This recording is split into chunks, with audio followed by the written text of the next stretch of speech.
Hello and welcome to Pushing Back, Ukraine Daily Brief.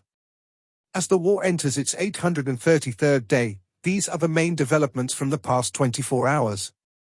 Russia has lost approximately 515,000 troops in Ukraine since the beginning of the war, the General Staff of Ukraine's armed forces reported. The number, which has not been independently verified, includes 1,300 casualties over the past day. According to the released Ukrainian figures, Russia lost 22 tanks, 40 armored combat vehicles, 78 artillery systems, 3 air defense systems, 1 multiple launch rocket system, 41 drones, 63 vehicles and 7 pieces of special equipment. The update from the General Staff of the Armed Forces of Ukraine.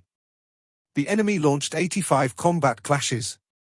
The Russians carried out 1 missile strike and 37 airstrikes, including 40 anti-aircraft missiles on the territory of Ukraine. They also used 499 kamikaze drones and carried out 2,742 attacks on the positions of Ukrainian troops and settlements using various types of weapons.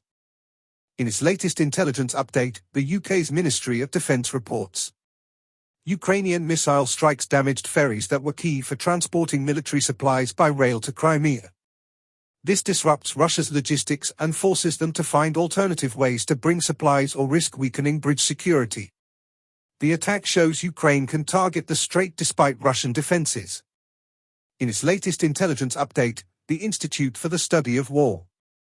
U.S. officials continue to attempt to clarify U.S. policy regarding Ukraine's ability to strike a limited subset of Russian military targets within Russia with U.S.-provided weapons, but public communications about U.S. policy remain unclear.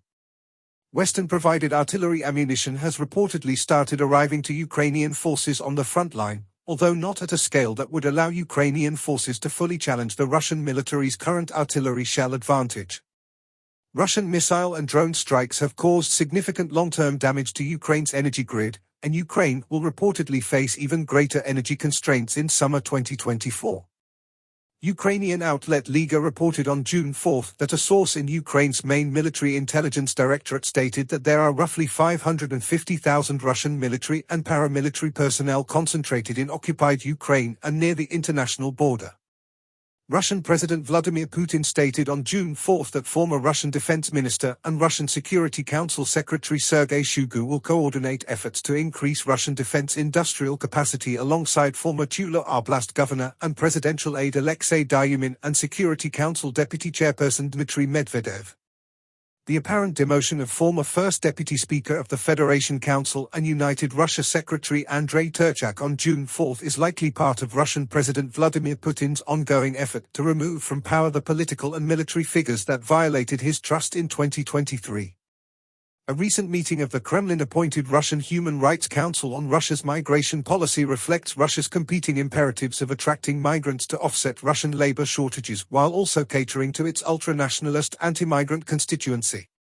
Chechen Republic Rosgvardia head and Russian State Duma deputy Adam Delimkanov accused State Duma deputy chairman and New People Party head Vladislav Davankov of contradicting the Russian constitution and attempting to divide Russian society, exposing continued tension between Chechen efforts to operate autonomously and the Russian state's efforts to regulate perceived Islamic extremist threats from migrant and indigenous Muslim communities. Russian state-owned gas company Gazprom reportedly assesses that it is unlikely to recover gas sales it lost following the start of Russia's full-scale invasion of Ukraine, illustrating how Western sanctions are achieving some long-term impacts against Russian revenue streams supporting Russia's war effort. Russian investigative outlet The Insider and Moldovan outlet Little Country published an investigation on June 5 detailing how former Moldovan Chief of the General Staff Igor Gorgon operated as an agent on behalf of the Russian General Staff's main directorate. The Kremlin likely authorized the Crimean branch of the Kremlin-created Defenders of Fatherland state fund to help grant combatants in Russian private military companies legal veteran statuses, possibly as part of an ongoing state effort to centralize control over irregular formations operating in Ukraine. Russian forces recently advanced southeast of Kupiansk, near Chasiv Yar, west of Avdiivka, and southwest of Donetsk city. In Qatar, Zelensky met with the Emir of Qatar. The Emir expressed his gratitude for the support of Ukraine's sovereignty and territorial integrity, as well as for all the key UN resolutions condemning the full-scale Russian aggression. During the meeting, they discussed the issues of global food security and the work of the Black Sea Export Corridor. The president thanked Qatar for taking part in the Grain from Ukraine initiative and allocating funds for its implementation. Ukraine's First Lady, Zelenska, stated that over 19,000 Ukrainian children have been forcibly taken by Russia. She emphasized the lack of information on their whereabouts and urged international collaboration to bring them back. The interview highlights a growing coalition working on this issue, currently including 37 countries. Thanks for following today's updates. Please don't forget to like and subscribe for more content. We'll return tomorrow with the latest news on the ongoing conflict.